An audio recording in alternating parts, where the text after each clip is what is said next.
Sombat Jitmut atau nama lengkapnya Dr. Abdul Munim Sombat Jitmut merupakan seorang muslim yang lahir dan dibesarkan di Thailand. Ia dibesarkan dari keluarga petani dan melanjutkan studi di salah satu kampus di Amerika Serikat, yaitu Universitas Missouri. Di tempat yang sama, ia juga bertemu dengan wanita yang kemudian menjadi istrinya, yaitu Linda Kolokonis. Hingga akhirnya mereka dikaruniai 6 orang putra, dan Linda berganti nama menjadi Linda Jamilah. Mereka tinggal di Lexington, Kentucky, Amerika Serikat. Dr. Jitmut sering pergi keluar kota karena beliau merupakan pimpinan 7 sekolah Islam di Amerika. Peristiwa yang tak terduga terjadi pada tahun 2013, istri tercintanya Jamilah meninggal dunia. Hal tersebut tentu memberikan kesedihan bagi Dr. Jitmut, tak terkecuali 6 putranya. Tapi dengan keimanan yang dimiliki keluarga Islami tersebut, mereka bisa ikhlas melepas kepergian Jamilah. Di antara 6 anak beliau, salah satunya bernama Salahuddin Jitmut. Salahuddin yang baru berusia 22 tahun dikenal mempunyai kepribadian yang baik dan taat ajaran agama. Salahuddin tercatat sebagai mahasiswa di University of Kentucky. Selain itu dia juga bekerja part-time di sebuah restoran pizza di kota Lexington. Pada tanggal 19 April 2015, saat itu Salahuddin sedang melakukan rutinitasnya bekerja seperti biasa. Tidak lama, masuk sebuah orderan pizza. Setelah pegawai restoran menyiapkan orderan tersebut, kemudian Salahuddin diminta mengantarkan pesanan pizza itu ke sebuah apartemen bernama Walnut Hills. Begitu sampai di tujuan, Salahuddin dihampiri oleh 3 orang tak dikenal. Tanpa banyak omong, mereka langsung merampas barang-barang milik Salahuddin. Tidak cukup sampai di situ, bahkan salah seorang dari mereka mengeluarkan senjata tajam, lalu mengikam Salahuddin beberapa kali. Tubuh Salahuddin roboh dan dia meninggal di tempat kejadian. Tidak lama setelah itu ada seorang warga yang kebetulan melintas dan melihat Salahuddin tergeletak di pelataran apartemen. Kebetulan orang itu mengenal Dr. Jitmut dan dia tahu jika Salahuddin adalah anak dari Dr. Jitmut. Orang itu pun langsung menghubungi Dr. Jitmut dan mengabarkan kejadian yang menimpa Salahuddin. Saat itu sudah larut malam. Mendengar kabar itu, Dr. Jitmut langsung terdiam. Selama beberapa jam, beliau hanya duduk di kursi sambil menangis. Tubuhnya tidak dapat digerakkan. Setelah itu, Dr. Jitmut berjalan menuju kamar Salahuddin. Saat di dalam kamar anaknya, dia berkata, Allah telah membawa Salahuddin kembali. Setelah kondisinya cukup tenang dan membaik, Dr. Jitmut kemudian pergi ke rumah sakit untuk melihat jenazah anaknya. Kerabat dan warga muslim di sana menduga, mungkin saja kejadian ini akibat rasa benci beberapa kelompok masyarakat terhadap umat Islam. Petugas kepolisian merespon peristiwa ini dengan cepat. Mereka langsung melakukan investigasi dan memburu pelaku kejahatan kepada Salahuddin. Tidak butuh waktu lama, kepolisian berhasil membekuk 3 orang pelaku. Mereka adalah Trey Alexander Relford berusia 22 tahun, Antonio Lewis 30 tahun, dan Cameron Russell McClellan 28 tahun. Pada saat diinterogasi, Trey mengaku bahwa pada malam kejadian, memang dia merampok barang-barang milik Salahuddin. Tapi Trey menyangkal jika bukan dia yang menghabisi nyawa Salahuddin. Di ruangan yang lain, Antonio dan Cameron justru berkata sebaliknya. Dari pengakuan mereka berdua ini, sebenarnya perampokan itu sudah direncanakan dan yang memimpin adalah Trey.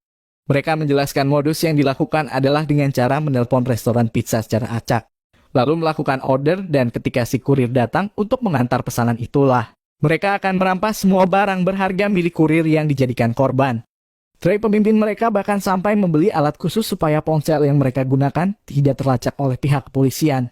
Sebelum melakukan order di restoran pizza tempat Salahuddin bekerja, sebenarnya mereka sempat melakukan 3 order di restoran lain. Tapi mereka gagal melumpuhkan calon korbannya. Lalu akhirnya mereka berhasil melakukan aksi jahatnya terhadap Salahuddin. Ketika Salahuddin tiba di teras apartemen, 3 orang ini langsung menyerang Salahuddin. Menurut pengakuan Antonio dan Cameron, Trey lah yang mengikam tubuh Salahuddin. Bahkan di saat Salahuddin dalam kondisi tidak berdaya, Trey dengan santainya mengambil pizza pesanan itu, kemudian memakannya di tempat. Dari keterangan 3 pelaku ini, dugaan adanya motif rasisme yang sempat beredar pun akhirnya terbantahkan. Atas dasar semua bukti-bukti yang ditemukan kepolisian, akhirnya Antonio dan Cameron hanya dijatuhi hukuman wajib lapor saja. Berbeda dengan Trey Alexander Relford yang bisa dijerat dengan hukuman mati atas kejahatan yang telah dilakukannya. Proses sidang untuk kasus ini berjalan cukup lama, sampai butuh waktu 2,5 tahun.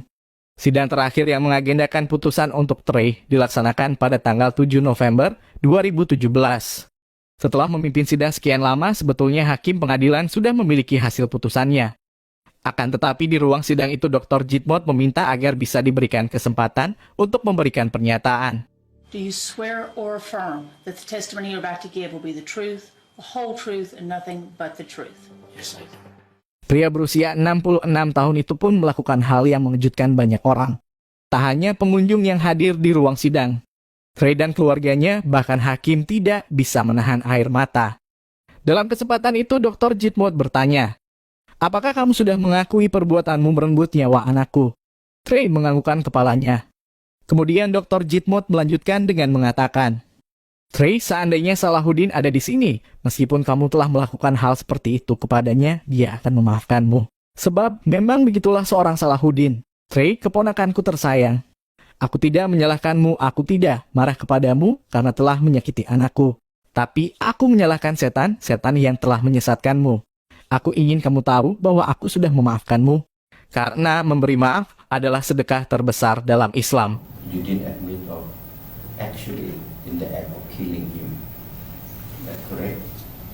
So, if Salahuddin were to be here, alive, because you are one of who planned to kill him, but if he alive, he would forgive you.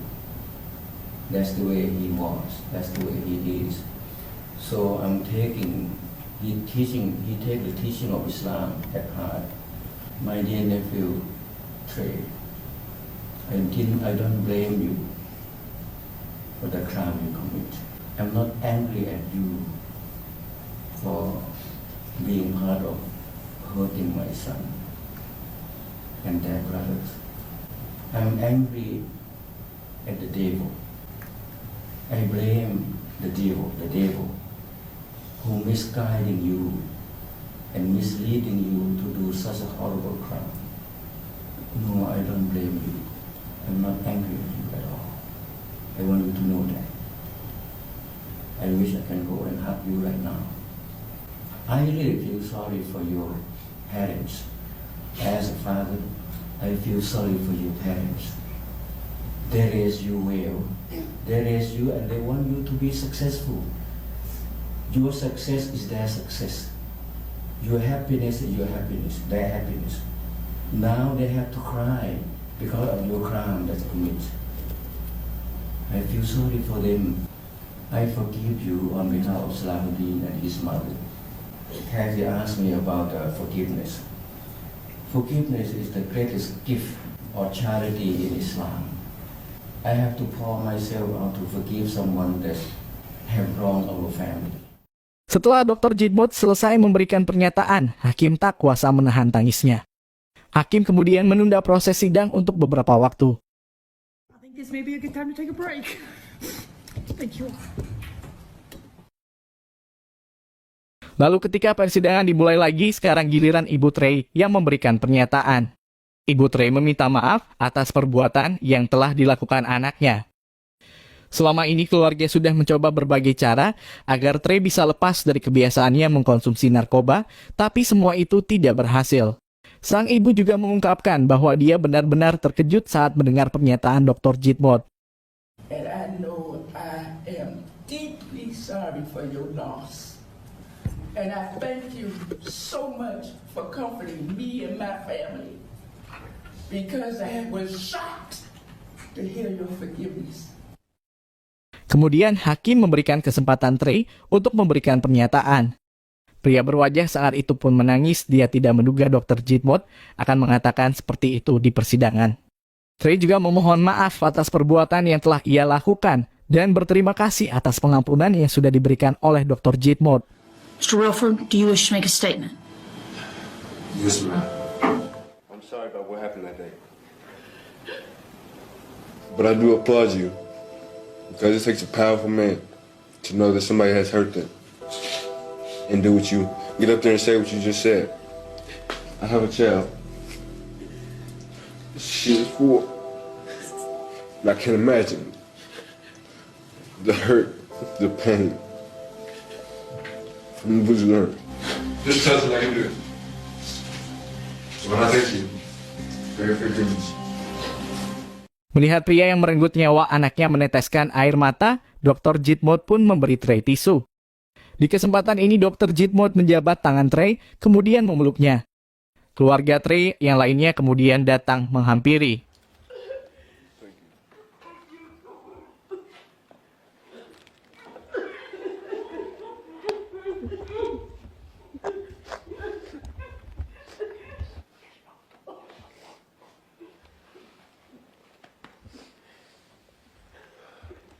Thank you so much. Thank you. Thank you so much. So sorry. I'm so sorry.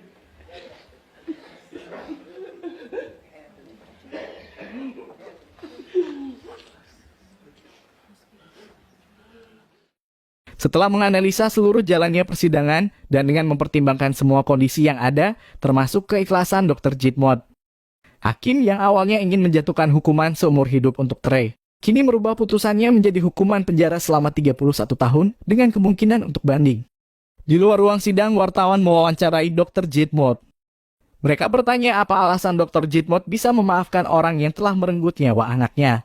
Dr. Jitmut kemudian menjelaskan bahwa Tuhan Maha Pengasih dan Pemaaf. Beliau melakukan semua ini dengan harapan Trey bisa membuka lembaran baru yang lebih baik, sehingga suatu saat Trey dan Salahuddin bisa bertemu di surga. If I as a father fail to forgive a person, Islam teaches that God will not be able to forgive that person because he owed to me and Salahuddin and his family. Now Salahuddin family open heart, forgive him. Now the door opportunity for God to forgive him is open. It's up to God because God said in the Holy Quran, Allah Almighty God is the most forgiving and the most merciful.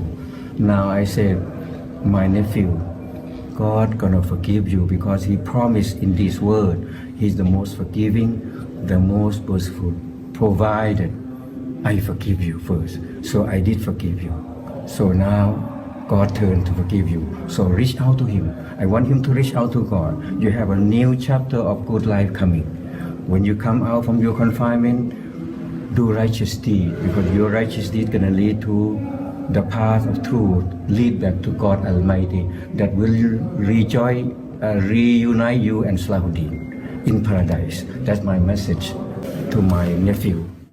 Kemudian salah seorang petugas kepolisian berkata kepada wartawan bahwa Dr. Jitmut adalah sosok panutan yang sangat luar biasa. Setiap orang tua harus mencontoh apa yang telah dilakukan oleh Dr. Jitmut. Meski tidak mengenal keluarga Trey, beliau dengan lapang dada mengampuni pria tersebut. I think it was something for every parent to see, and how fortunate these young men are to have such a role model and a father and a leader in a community that actually gives guidance and a path. And I think that's what we saw in this. We had two really good families that came together that did not know each other over some tragedy.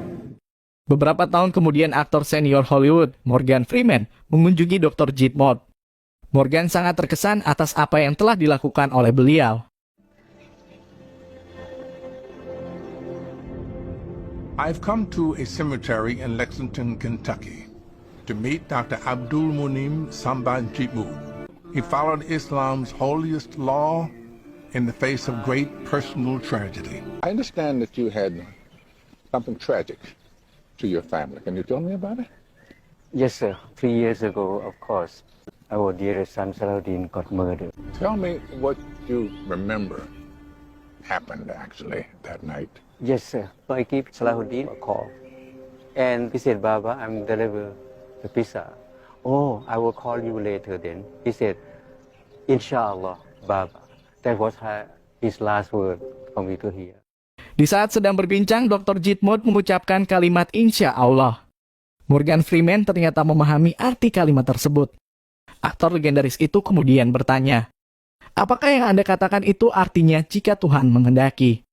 Lalu Dr. Jitmut menganggukkan kepalanya. That means God willing, right? Yes, God willing. Actually, that order not supposed to be his order. It's another lady supposed to deliver, but she afraid, so Salahuddin volunteer. Dr. Jitmut kemudian melanjutkan pembicaraannya.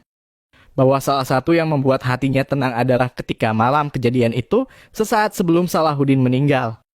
Ada saksi melihat Salahuddin mengangkat telunjuknya ke atas sambil berkata la ilaha illallah yang artinya tiada Tuhan selain Allah. There was a moment in the tragedy of Salahuddin's death that gave you some comfort. Yes, sir. At the time of death, the night of murder, there was a witness who had observed Salahuddin body lean against the wall, and his finger go like this. She realized he's Muslim, because the way he raised finger, that means he recites Shahada. At the time of sorrow, God sent this incident to comfort me and all of my sons. Dr. Jitmut juga menjelaskan sewaktu pertama kali mendengar kabar jika Salahuddin mengalami peristiwa itu, semuanya tidaklah mudah. Tapi karena ajaran agamanya mengatakan, Tuhan menciptakan seluruh umatnya dan salah satu hal penting yang perlu dilakukan adalah memaafkan orang yang paling menyakitimu. You get the mercy to do bad. He's the murderer of your son, and you forgive. Mr. Freeman, it didn't come easy, but because of Shahada, our deep belief in the oneness of God. Dari hasil perbincangannya dengan Dr. Jitmut, Morgan Freeman menyimpulkan, I find what Dr. Jitmut did truly humbling. Of course, he was saved with just following God's commandments of Shahada. I think many people see God's commandments as just admonitions. What people like Dr. Jitmut understand is that they are God's way of showing us how to live better lives as communities, as individuals, as members of the human race. Kisah ini mengajarkan kita tentang keikhlasan dalam memaafkan dan kekuatan iman yang memungkinkan kita untuk meredakan rasa sakit yang mendalam. Meskipun sulit untuk memaafkan seseorang yang telah menyakiti kita atau orang yang kita cintai. Memberi maaf adalah sedekah terbesar dalam Islam. Semoga kisah ini bisa menginspirasi kita semua